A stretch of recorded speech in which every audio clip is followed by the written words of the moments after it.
How you guys doing? Want to do a quick Counter-Strike video. I know, kind of random, but I'm here anyway. Might as well record myself kind of talking about it. I finished a NASCAR video that'll probably go up in a few days. I've been working on some stuff behind the scene on my end for NASCAR. If you want to support me, support Pierce's work that we do for NASCAR DFS, feel free to join the Patreon in the link description below, or just follow the link above my head right now. In terms of Counter-Strike, I don't plan on doing this often. The audience is too small. The fact that this video only has about 2 hours to live after I posted really hinders its type of performance, but I'm here and might as well cover. I just want to have some fun right fast, and specifically because it's a two-gamer, I kind of like, how this is looking like it's going to go. Real quick, in terms of Counter-Strike, between our two teams today, the Heroic and Evil, let me go ahead and switch this. I have DraftKings on the side. I'll just let you look at HLTV over here, and I'm mainly just using this as something for you guys to look at as well. When we look at this game here, Heroic and Evil Geniuses, I find it very, very, very, very, very rarely happening that Evil Geniuses is going to win a game here. This is very much a situation where I think Heroic goes 2-0. Okay, I don't think that's shocking anybody, okay? But the issue comes from the way that DraftKings DFS and DFS Counter-Strike works, which is why I really enjoy CSGO DFS on DraftKings, because it really is a numbers game trying to land on the optimal lineup. And it's really a game of how many lineups you can throw in there. So typically the way I approach it, sometimes I do 5 lineups, sometimes I throw $150 at a contest, which is 15 lines. It just really depends on how I want to approach it. This is a situation to where, looking at pricing, looking at how the second game of the day has a potential of going, the Vitality and Astralis match. Okay, so in my opinion, I honestly believe that paying up for Stavin, paying up for Canadian, paying up for a lot of the expensive guys at Heroic is a bad decision. I understand that 2-0 screams a situation to where these guys can score well because they get the match week bonus, they get rounds not played bonus, and yes, while that is the case, the difficulty comes from the amount of kills being left on the table and with the amount of kills that this game potentially has. Okay, and the reason why I'm saying that is because Evil Geniuses, good chance, remove all these players from your pool. Don't even bother playing Evil Genius unless it is an absolute. Let me check his pricing right fast. I don't think. Maybe Nalan, if you need a guy who's going to get you, let me see right fast. If he scores you 40, 35 points, even in the 30s, there's a real chance that he can work out. And the reason because of that is he can be helped out by his rounds not played bonus if this really does turn into a 2-0 just sweep, especially in a situation where these guys don't end up playing a lot of rounds and it just goes to bonuses. It really nullifies the more expensive guys on Heroic.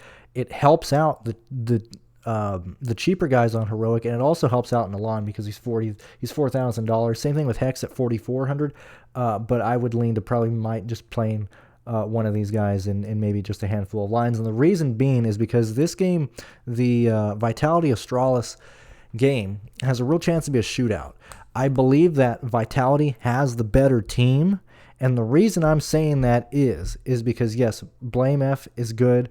Device is coming back. He's been killer. However, I've always thought Zipex should always be the worst player on Astralis. The fact that he isn't, I think, is a huge, huge hindrance.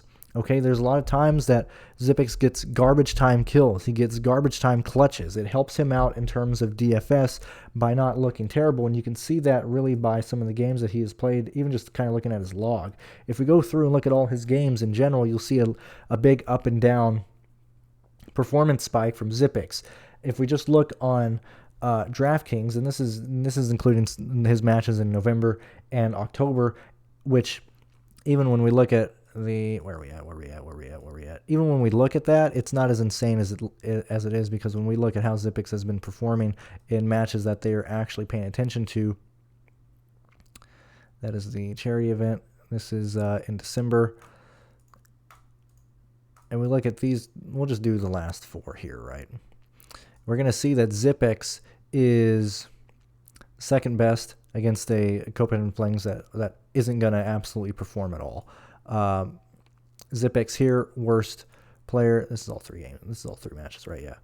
Worst player, just not being able to be saved by garbage round kills. Same thing here. Zipex, third best player, but these performances, and I understand that this is more like the bottom, or not bottom. This is like they're playing against tier 2 competition. One win, like we're not really talking about tier 1 competition here.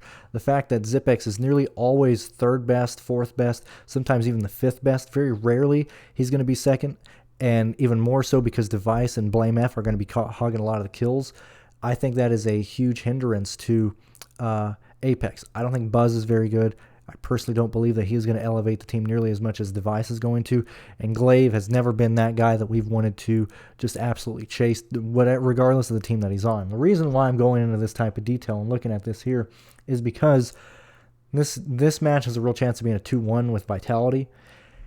It even has a chance of being a 2-1 with Astralis. But this one is by far going to map 3, in my opinion. If it does get sweeped, I think it'll be Vitality due to the fact that they just have a much better team all around. If you go head-to-head between, which is what HLTV does, if we can go ahead and go here and look at this, and you go head-to-head between all these players, you go let's see.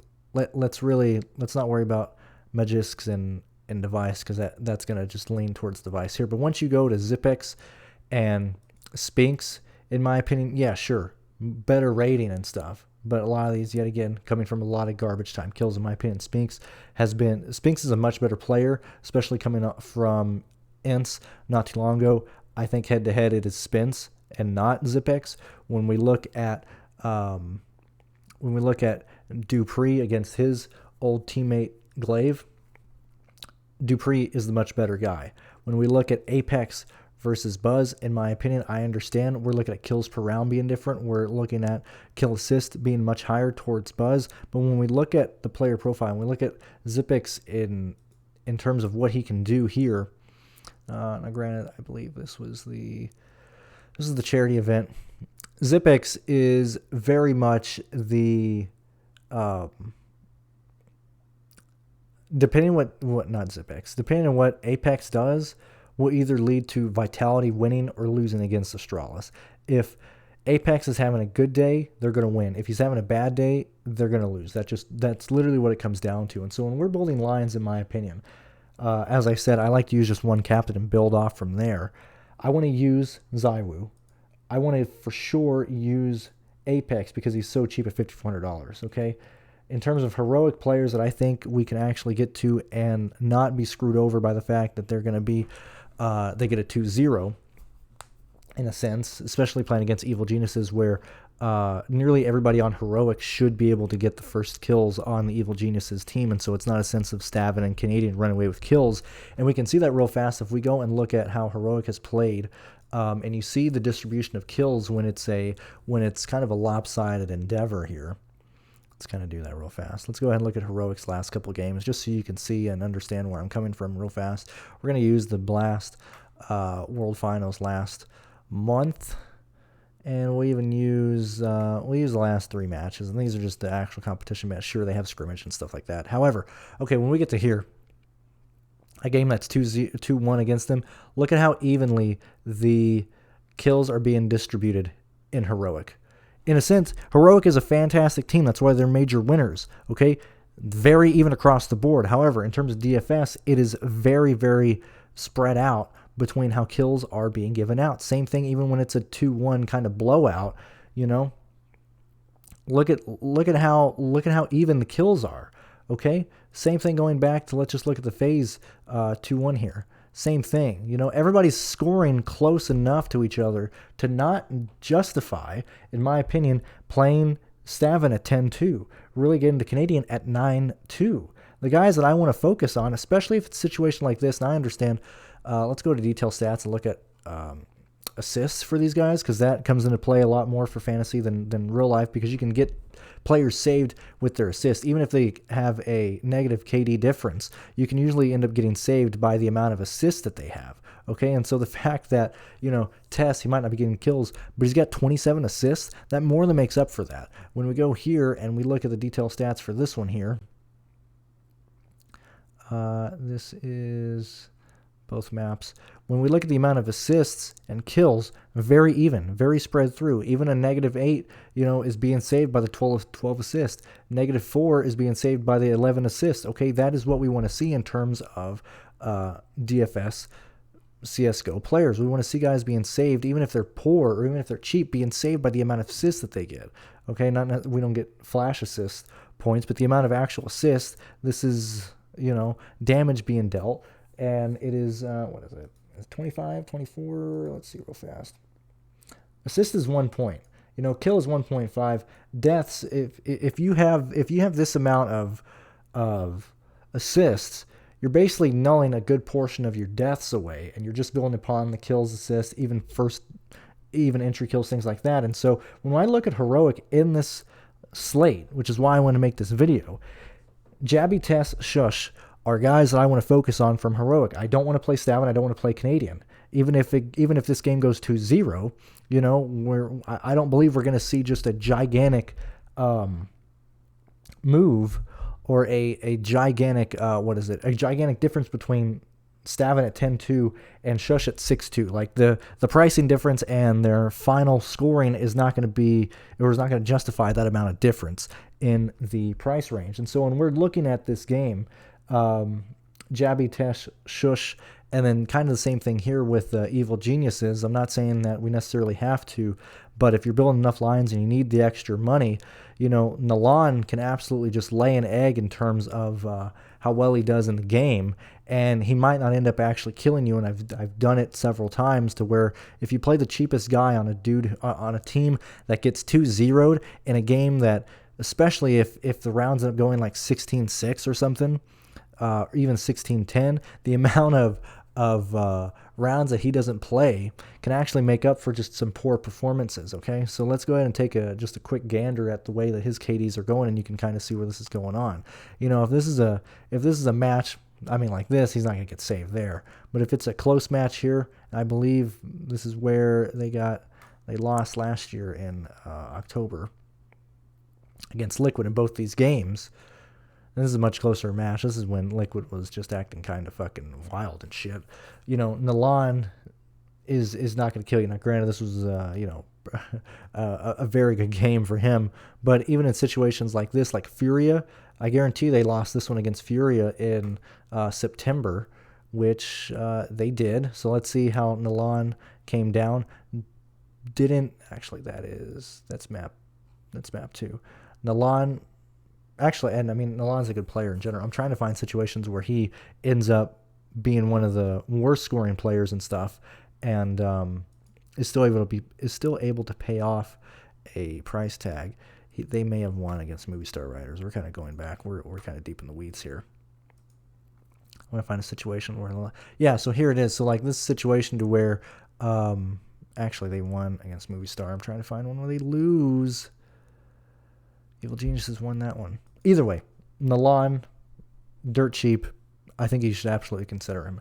Okay, now let's get back to the main focus of this video, and that is Vitality and Astralis. And so the fact that Device is back is going to, in my personal opinion, make this a much more viable game. Outside of that, I didn't necessarily foresee or outside of Device being there, I see this as a 2-0 for Vitality. But the fact that these guys are going to be able to trade punches very, very well, like Zywoo I expect Zywoo to have a fantastic game, specifically in games that go to 3 matches.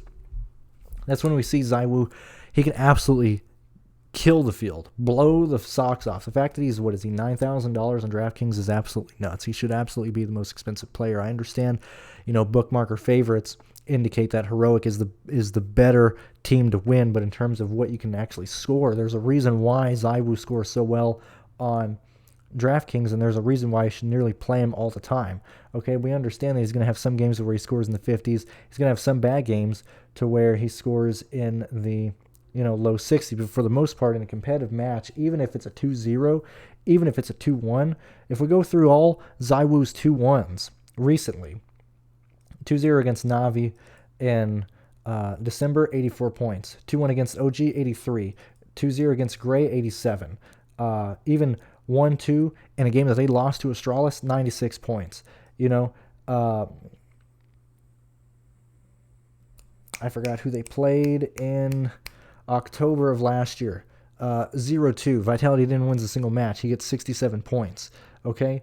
G2, 2-0. This is back in October as well. 92 points. Navi, 2-1, 93 points. Fnatic lost 1-2, 77 points. NIP lost both maps, maps, 78 points.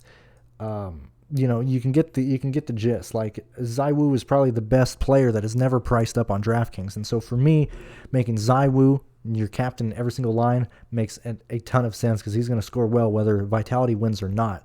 The rest of Vitality is going to depend on if they can win against Astralis. I'm going to lean primarily towards stacking the Vitality side of this, probably with one addition of Astralis, depending on what pricing can do. Like, for example, let's kind of talk about lineups. ZywOo captain, Apex as your secondary guy. I want for sure another guy from Vitality in this. Spinks is going to be the easiest, and this is where I yet again come in and say that it's kind of why I like Counter-Strike, because it's just a game of lineups and covering a ton of situations, because the varied nature of how Counter-Strike games go leans to a lot of different outcomes of guys either doing better than what they're projected to do or doing worse than they're projected to do. And so for this one, for example, ZywOo, Apex, I like Spinks in this situation. That leaves you $8,100 on the board. You go to Heroic and you grab Shush or Tess, you're in, like, let's just use the example, ZywOo, Apex, Spinks, Shush, leaves you $9,100 on the board. At this point, I can be like, hey, maybe I don't necessarily want or think I need Spinks. Let me just go ahead and say fuck it and put Magisks in there. Okay, that leaves us $8,400 on the table to do whatever we want, and then we can very easily get Device for $7,000. Okay, we have, right at 90, we have $9,900 left. It's very easy to lean into 3 guys from Vitality, 1 from Astralis, 2 from Heroic, 3 Vitality, 3 Heroic. Like I said, personally, I'm going to lean on the Vitality side here, but I love Counter-Strike. I love these types of slates. It's very fun to make lineups on. I never do like just one line. I usually just throw a ton of lines at stuff. But ZywOo, best captain. I think for sure Heroic and Evil Geniuses go 2-0, and typically in situations like that, I feel more comfortable paying down, even in a sense of if I don't want to do that, the amount of money that I'm going to have left over with builds like this, I can very easily go to Jabby. I could very easily go to Canadian if I choose to. I don't feel like I need to, but you can very easily pay up for some of the more expensive guys at Heroic and very easily keep Device in your lineups. In terms of the pricing that Astralis offers you at Blame F at $7,800 and Device at $7,000, those should be the only guys you get to Astralis, in my opinion, because if Astralis is going to keep this game close, it'll be off the backs of Blame and Device. Okay? If Vitality wins this, it'll be because of Spinks, Apex, Dupree, because Magix and ZywOo are going to do just fine. Okay? That's how it is. Heroic, Evil Geniuses, very easy game to project how it's going to happen. Heroic should go 2-0 over Evil Geniuses. This one, going to go to map 3, in my opinion. If it doesn't go to map 3, it'll most likely be a Vitality 2-0. That's how I look at it. And just kind of wanted to make a fun little fast video for you. So thank you for joining me. And I will see you guys. I have videos coming up every day for NASCAR, but I'll be back in town Monday, and then we can actually really start getting close to talking about the NASCAR Clash, LA Clash at the Coliseum. I will see you guys later.